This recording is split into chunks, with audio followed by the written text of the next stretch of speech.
Hello, Bond fans, and welcome once again. Now, not a lot of you may know this, but I'm actually quite a big James Bond fan. I know, it's shocking, it's positively shocking. But, I've been a huge fan of this series for many, many years. I would defend aspects of it to the grave. I'm always fighting the corner for Brosnan, fighting the corner for Moonraker, stuff like that. But there are some aspects of the franchise that even the biggest fan has a hard time defending. The series certainly has a few, weaker moments, shall we say? Or abominably shit moments is another phrase that springs to mind. But then, you can't have high highs without having low lows. And today we're going to be looking at my top 10 lowest lows as we look at the top 10 worst moments in the James Bond franchise. So we begin with our honourable... Oh, should this be dishonourable? We'll start with one that almost made it onto the list, but not quite, and, I'll be quick with this one. The only reason this one misses out on being in the top 10 is because it doesn't last long. It happens at the beginning of the film, it's dwarfed by stupider things that happen later in the film, and aside from itching for the mute button, it doesn't provoke too much of a negative reaction. Well, maybe a bit, but once it's over, and it doesn't leave too sour a taste in one's mouth, unlike these other 10 moments. Number 10. Now, I'll be the first one to stand up and defend Denise Richards' casting in The World Is Not Enough, but something I can't defend is just how hilariously bad it is whenever she has to say something to sound smart. Denise Richards is not an actress who exudes science, or PhD student, or even graduated high school, but this is a Bond film and we need to have insanely hot women in these roles, but do we really have to give them dialogue that is just so damn laughable when it's coming out of their mouths? Are you here for a reason? Or are you just hoping for a glimmer? So if you need any protection at all, it's from me. It's a tactical fission device. Low yield. Hold me steady. You know how to drive one of these things? Doesn't exactly take a degree in nuclear physics. Right, and where did you graduate from exactly, Dr. Jones? The School of Hard Tits, perhaps? The reason why this pick is so low on the list is that, you know what, I like Denise Richards. I'm not afraid to say, I like Christmas Jones in this film. I think she's funny and sexy and easy to watch, no matter how laughably bad some of her lines are. Number 9. This one is more stupid for lack of intelligence rather than it being a stupid scenario. No, actually, it is a scenario that's pretty stupid. As a kid, sure, this frightened me to death. This was the most horrifying thing imaginable. A tarantula crawling over you in bed? Jeez, just give me the radioactive water over this any day. But when you get older and you realise that tarantulas aren't fatally poisonous to humans, it's just silly. Unless Bond has some unrevealed arachnophobia and he could be literally frightened to death, there's no way this tarantula could seriously harm him. What's even more amusing is that when you listen to the audio commentary for Dr. No, the director, Terence Young, talks about this scene and how they had to have a doctor on the set and how they had to pay the stuntman extra to have this poisonous thing on his arm and how the tarantula's venom sac was full and rubbish like this. And it's just like, what, seriously? I know this was the 1960s and whatever, but, no one in history has died from a tarantula bite. Once you know this scene is just silly. And, of course, the Looney Tunes style music in time to Bond beating the poor creature to death is pretty daft, too.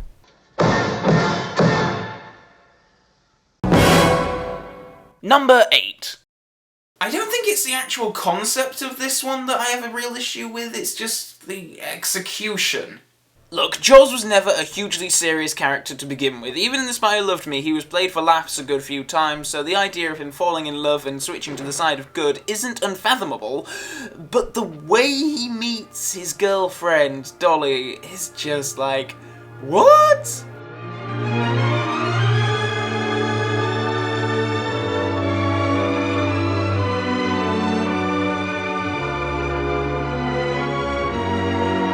I don't know if the people making this thought they were being hilarious, or if they were just being lazy. Complacency is something of a problem in a few Roger Moore-era Bond films, where it feels like the filmmakers were just going, well, we're going to make crap loads of money with this anyway, so who cares? And so they didn't give certain aspects the attention that they deserved, and one of these aspects being Jaws' turn to the good side, which is definitely a plot point, as that's how Bond and Holly escape capture later in the film. But could they have been a little more inventive than just using that same overused falling in love music and have him fall in love with his girlfriend at first sight? Like I say, I don't have an issue with the concept here, it's just the execution is so unbelievably lazy. Number 7. Mayday, where have you been? This scene always makes me feel really dirty. I really don't want to dwell on it for too long, but these are two actors who should have never been given a love scene together. In fact, the same can be said for Moore and a lot of the women in this film. I guess it's kind of amusing that Mayday ends up on top, but it's just sort of weird, really, isn't it? Like, saying that, it's almost impossible to imagine any Bond other than Moore in this scene. Could you imagine if Dalton was the Bond in this film? Now, that'd be a matchup for cinema history.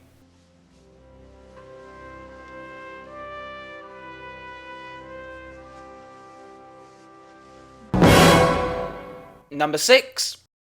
This is not something prominent in every Judi Dench as M film, but it's at its most aggravating in The World Is Not Enough, Die Another Day, and Quantum of Solace. Now, if you're the head of the British Secret Service, it is probably best that you don't put yourself in too much danger. You're a very important person, and you're obviously great at what you do, so you should, stay behind your damned desk, because you're more valuable there. If you get, you shouldn't put yourself in potential hostage situations. What you should not do is follow agents around the world to dangerous locales, interrogate dangerous criminals with only 3 men to protect you, and go to military bunkers that are seconds away from being blown up by a sun-enhancing satellite. The excuses for why she insists on being away from London get worse and worse as the films go on, too. I mean, okay, fair enough, in The World Is Not Enough, you can kind of forgive it because her lecturer is a family friend and she personally implores him to come be with her, fine, okay. In Die Another Day, there's really no reason at all she couldn't be doing what she does here from, behind her desk in London, but okay, it's the final segment of the film, we'll let it go. But in Quantum of Solace, oh my god, it's as if this woman has a bloody death wish. It's stupid enough that she'd personally interrogate Mr. White anyway, but you'd think she'd learn from that experience that it is best to just stay in London, but no, she'll go to Bolivia, she'll go to Russia. Does the woman just want a free holiday? What? An agent has been brutally killed in Bolivia? Get me out there! What? We're arresting someone in Russia? Oh, well, yeah, may as well come along. We're interrogating a dangerous criminal mastermind? Where? Italy! Oh, fantastic! I can pick up some tagliatelle for tea. Dana, pack my overnight bag. But Mum, we've only just finished unpacking from Disney World. I said pack my overnight bag. I understand Judi Dench is a fabulous actress, and you can't just have her and Bond on the phone to each other all the time because that'd get boring, but at the same time, it's stupid to have her travel all over the bloody world to basically exchange a couple of words with Bond. I'm sure she has other 00s to deal with too. The reason why, she is out of London in Casino Royale and Skyfall as well, but in those films it's not too annoying. She's very central to the plot of Skyfall, so that's the excuse there. In Casino Royale she doesn't really put herself in any dangerous situations, but in The World Is Not Enough, Quantum of Solace, and Die Another Day, there is, just, for God's sake, woman, just stay in London. Just don't leave that office. Just stay there, for goodness sake. It's for the best of everyone. Number 5. Before we get into this next one, I just want to say that I don't hate Sheriff J.W. Pepper. I'm something of a fan of Sheriff J.W. Pepper. I think he's very funny in Live and Let Die, and I think he has a couple of funny lines in The Man with the Golden Gun. And even though it's a terrible justification for him being there, that guy and his wife would never go on holiday to Thailand. But, I can go with it, except for this moment, which annoys me so much. Boy, you is ugly. It's a pathetic, childish, inane gag that I don't know who would laugh at this? Well, maybe a child would laugh, I guess, but is that why they did it? To make the children laugh after Bond just pushed a child into dirty water? Did they really feel like they needed to win back the kid audience after that? That's really all I have to say about this one as well. I mean, you know, it's stupid and it's childish. Let's move on.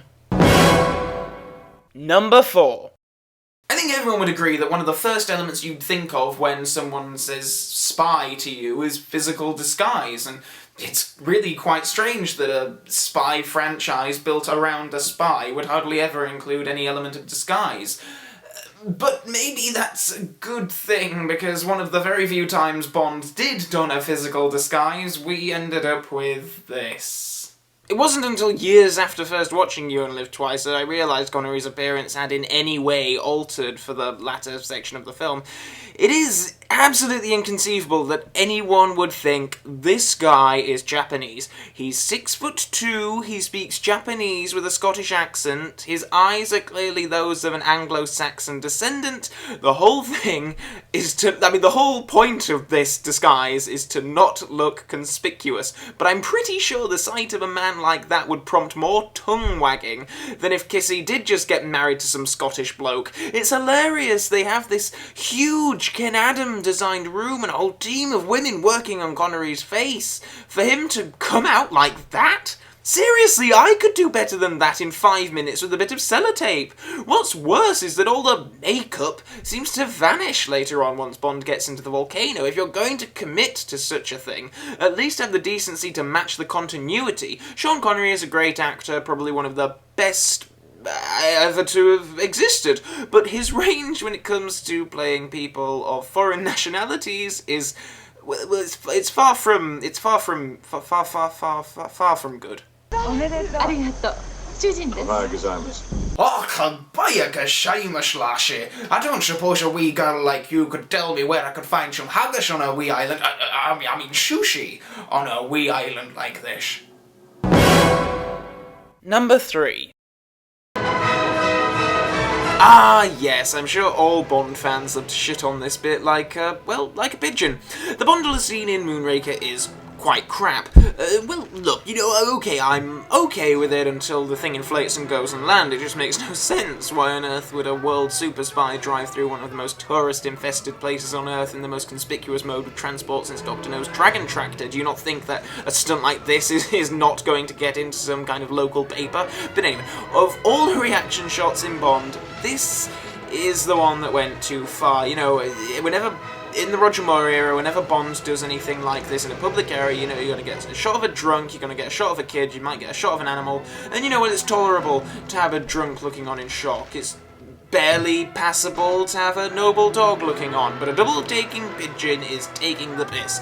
Like, it wouldn't be quite so bad if it wasn't just obvious stock footage of a random feathered vermin being played with in the editing.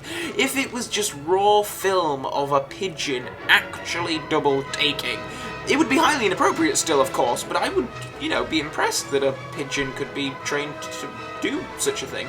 The only reason why this one isn't higher on the list is because it's one of those things that it's so bad, it passes through and sort of becomes good because it's so bad, unlike these top 2 on the list. Number 2.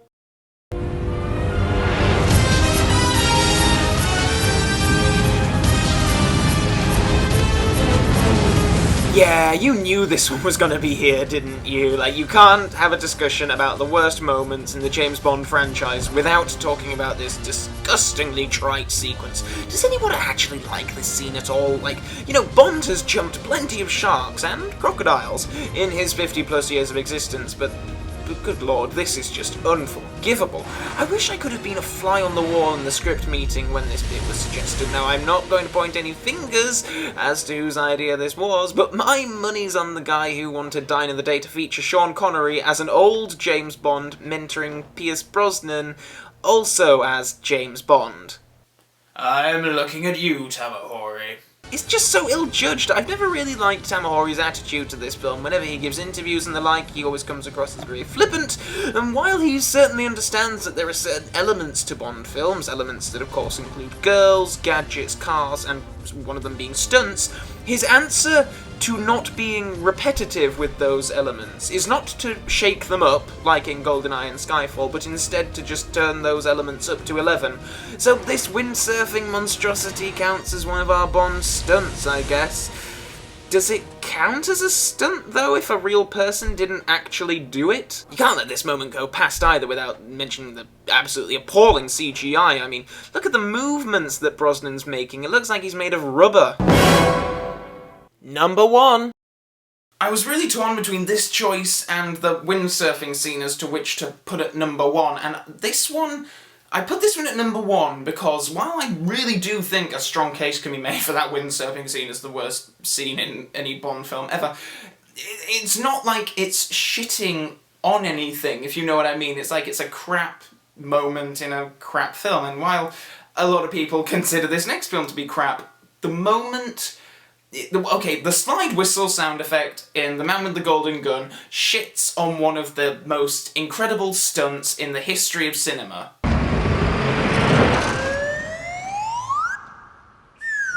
This loop is incredible. It's a really super impressive feat. It's one of the best stunts in a movie ever. It's so perfect it almost doesn't even look real. And then, for some reason, someone took it, this wonderful, perfect thing, and just crapped all over it. Like, actually, you know what it's like? It's as if someone cooked you a really nice omelette and then dumped a big dollop of fondant icing right in the middle of it. Like, you know what? I don't have anything against fondant icing or slide whistles when they're used in the correct context, like on a birthday cake or in a Tom and Jerry cartoon, respectively.